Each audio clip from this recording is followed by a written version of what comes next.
श्रोताओं, आज उत्तराखंड विधानसभा में समान नागरिक संहिता यूसीसी उत्तराखंड 2024 विधेयक प्रस्तुत कर दिया गया है। इसे बहुत ही क्रांतिकारी विधेयक के तौर पर लिया जा रहा है और ऐसा माना जा रहा है कि इसका प्रभाव पूरे देश में होगा। इस विषय पर बातचीत के लिए हमारे बीच हैं पूर्व सांसद राज्यसभा और अध्यक्ष उत्तराखंड युद्ध स्मारक श्री तरुण विजय जी। तरुण जी, बहुत बहुत स्वागत है आपका आज के इस कार्यक्रम में। नमस्कार। हमारे श्रोता जानना चाहेंगे कि समान नागरिक संहिता की आवश्यकता क्यों पड़ी? मनुष्य जाति प्रारंभ से ही समानता, समरसता और समत्व की एक बोधक रही है। विषमता जो है वह मनुष्यता के विरुद्ध एक कार्य है और विश्व में अनेक ऐसी विचारधाराएं हुई जिन्होंने समता के प्रचारण के लिए बहुत अधिक आंदोलन, संघर्ष, युद्ध किए। भारत में मैं समझता हूँ कि राम राज्य से लेके सम्राट अशोक का भी जो काल रहा वह भी समत्व का काल रहा, जिसमें एक साधारण व्यक्ति के कहने पर भी राजमहिषी पर एक टिप्पणी हुई और उस पर कार्रवाई हुई। सम्राट अशोक के प्रस्तर अभिलेख देहरादून में कालसी में भी है, वह भी समत्ववादी हैं। डॉक्टर भीमराव अंबेडकर जी ने भारत के संविधान के निर्देशक सिद्धांतों में भारत में समान नागरिक संहिता की आवश्यकता का उल्लेख किया। वास्तव में यह प्रारंभ से ही संविधान निर्माताओं के मानस में बात रही है कि भारत में विषमता को समाप्त कर सब समाज के लिए एक समान कानून होने चाहिए, अन्यथा समाज में विघटन होता है, पारस्परिकता खत्म होती है और एक दूसरे के प्रति दूरियां बढ़ती हैं। भारत में गोवा नाम का राज्य है जहां पुर्तगाली शासन के समय से ही यूनिफॉर्म सिविल कोड अर्थात समान नागरिक संहिता रही और आज भी वहां लागू है। वहाँ पे किसी को भी एक से अधिक विवाह करने की अनुमति नहीं है, चाहे वे किसी भी संप्रदाय, पंथ या आस्था को मानने वाला क्यों ना हो। और स्त्रियों को समान अधिकार है, संपत्ति में समान अधिकार है,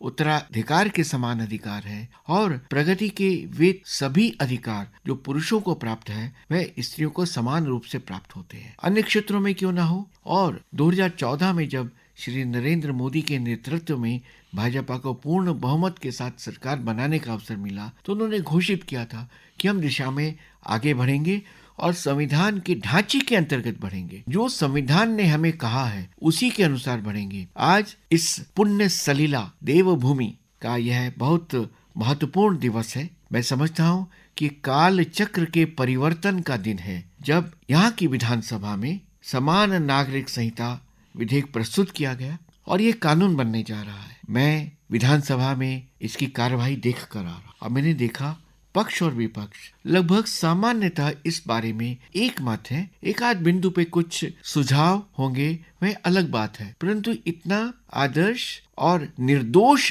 इसका प्रारूप बनाया गया है कि जिसमें इसकी खामियां निकालना भी लोगों के लिए कठिन हो रहा। आपने कहा कि ये संविधान सम्मत है और एक समिति बनाई गई थी जस्टिस रंजना देसाई की नेतृत्व में और उसमें कई लोग शामिल थे और प्रबुद्ध लोग इसमें शामिल थे और कई लोगों से उस पर विचार आमंत्रित किए गए थे। लाखों लोगों ने अपनी राय इसमें व्यक्त की और समिति ने बहुत तरीके से इसका विश्लेषण किया और एक लंबे विमर्श के बाद ये विधेयक के रूप में प्रस्तुत किया गया है। हम जानना चाहेंगे आपसे कि इसके मुख्य बिंदु क्या क्या हैं। अनिल जी, मैं आपसे अनुमति चाहूंगा। प्रारंभ में ही मैं न्यायमूर्ति रंजना देसाई जी की जो उच्च गुणवत्ता, श्रेष्ठता और उनकी जो एक बहुत ही महत्वपूर्ण पृष्ठभूमि रही है वह अपने श्रोताओं को बताना चाहूंगा। वे न केवल सर्वोच्च न्यायालय की न्यायाधीश रही हैं बल्कि लोकपाल की नियुक्ति की समिति की भी अध्यक्ष रही हैं, डिलिमिटेशन आयोग की अध्यक्ष रही हैं और उनका इतना महत्वपूर्ण तथा अनुभव समृद्ध जीवन रहा है कि इस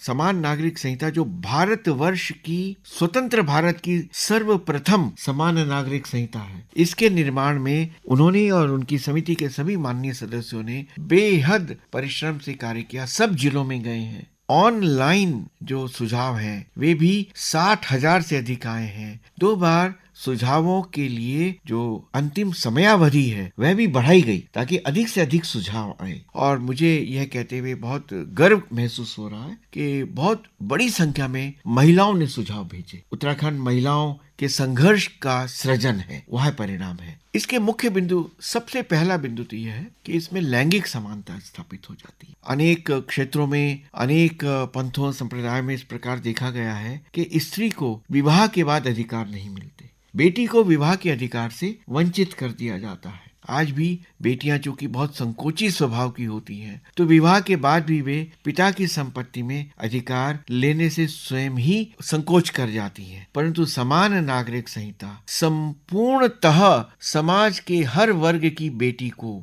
उत्तराधिकार का समान अधिकार देता है और यह रोमांचकारी घटना है। दूसरी सबसे बड़ी बात यह है कि इसमें विवाह में समानता आ जाती है। किसी भी प्रकार के विवाह में, चाहे आनंद कारज हो, चाहे वह निकाह हो, चाहे वह सनातनी पद्धति का हो या आर्य समाजी पद्धति का हो, उसमें समानता आ जाती है। तीसरा ये है कि इसमें किसी भी प्रकार का सांप्रदायिक वैषम्य नहीं रहता। चौथी है कि युवाओं के समक्ष एक भारत, श्रेष्ठ भारत, विकसित भारत, इस कल्पना को समान नागरिक संहिता स्थापित करती है। संसार के अनेक 16 देश ऐसे हैं जहां समान नागरिक संहिता है, जो कि एक मनुष्य समाज के लिए, सभ्य समाज के लिए बहुत आवश्यक मानी जाती है। तो इसमें किसी का भी कोई अहित नहीं है और इससे भारत के संविधान के प्रति लोगों की आस्था और निष्ठा अधिक बढ़ती है। लिव इन रिलेशनशिप, जो कि बहुत प्रचलन में है और आधुनिक समाज में इसको कई बार बड़े सम्मान के साथ भी देखा जाता है, वैसे ये पश्चिमी सभ्यता का हिस्सा है। इसके भी रजिस्ट्रेशन की कुछ बात है।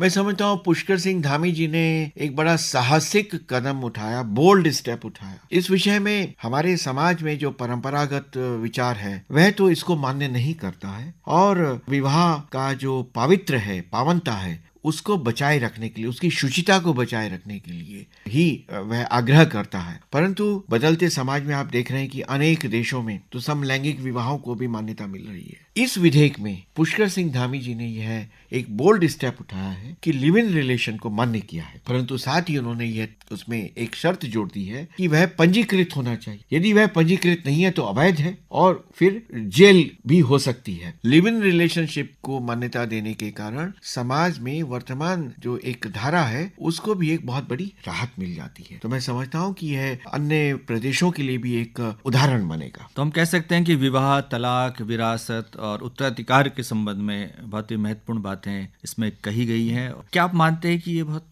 क्रांतिकारी साबित होगा और इससे एक नए भारत का निर्माण होगा? निश्चित रूप से आपने बहुत सुंदर शब्द प्रयोग किए हैं। मैं समझता हूँ कि इससे जो मध्ययुगीन दास मानसिकता और जो एक स्त्रियों के प्रति शोषण की दृष्टि हमारे मानस में कहीं न कहीं पीछे बैठी रही है और जो प्रतिरोध, संघर्ष एवं विदेशी आक्रमणकारियों के प्रभाव के कारण अधिक बलवती हुई थी, उसके निर्मूलन में हमको बहुत अधिक सहायता मिलेगी। आपको मैं स्मरण करा दूं कि शाह बानो का जो मामला हुआ था, 44 वर्ष के वैवाहिक जीवन के बाद उनके पति ने केवल ट्रिपल तलाक दे दिया, 3 तलाक दे दिए और गुजारा भत्ता देने से भी मना कर दिया।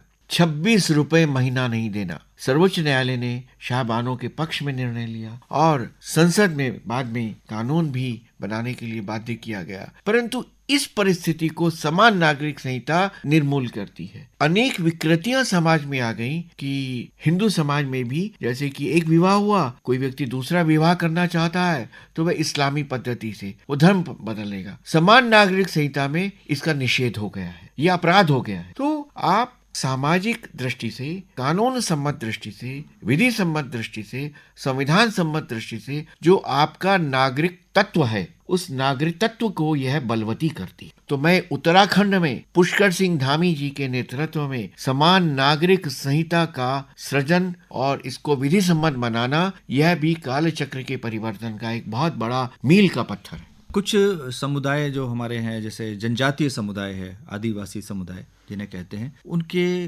कानूनों को इससे अलग रखा गया है। इस बारे में क्या? मैं समझता हूँ कि ये जानकारी के अभाव में इस संबंध में कुछ चर्चा की जा रही है। मैं स्वयं जनजातीय समाज में पिछले 27 वर्षों से काम कर रहा हूँ। जनजातीय समाज सामान्यतः जिसे हम नागरी समाज कहते हैं या अर्बन सोसाइटी कहते हैं, इससे कहीं अधिक उन्नत है, इससे कहीं अधिक सुसंस्कृत है, इससे कहीं अधिक उसमें मुक्तता, स्वाधीनता एवं स्त्रियों की स्वतंत्रता है। वे स्वतंत्रताएं तो हमारे लिए एक उदाहरण है और वे स्वयं, उनके नियम जो हैं वे केंद्रीय कानून से संरक्षित हैं। अरुणाचल में है, मणिपुर में है, नागालैंड में, असम में है, हमारे उत्तराखंड में वनराजी समुदाय है, बुक्सा समुदाय है। वहाँ पे स्त्री का एक प्राधान्य है। उस प्राधान्य को हमें स्वीकार करते हुए उसे नहीं छेड़ना चाहिए, उसको यथावत बनाए रखना चाहिए।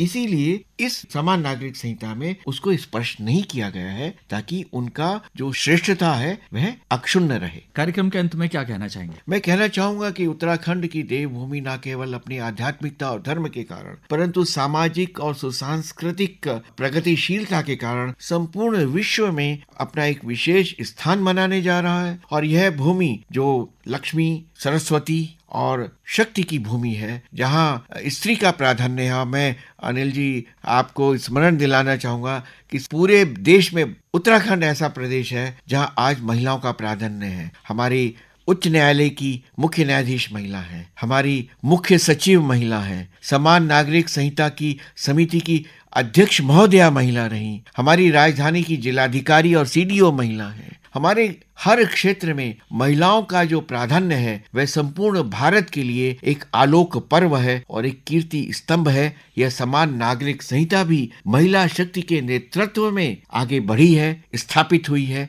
जिसका पूरे देश के अन्य प्रदेशों पर भी असर पड़ेगा। और मुझे विश्वास है कि अन्य राज्य भी उत्तराखंड का अनुकरण करेंगे। अब कहीं भी समान नागरिक संहिता बनेगी तो वह राज्य दूसरा ही होगा, क्योंकि प्रथम स्थान उत्तराखंड को मिला है। तरुण विजय जी, आज आप इस कार्यक्रम में आए और आपने समान नागरिक संहिता के विषय में बहुत ही महत्वपूर्ण जानकारी हमारे श्रोताओं के साथ साझा की। आपका बहुत बहुत आभार। धन्यवाद। धन्यवाद। नमस्कार। नमस्कार।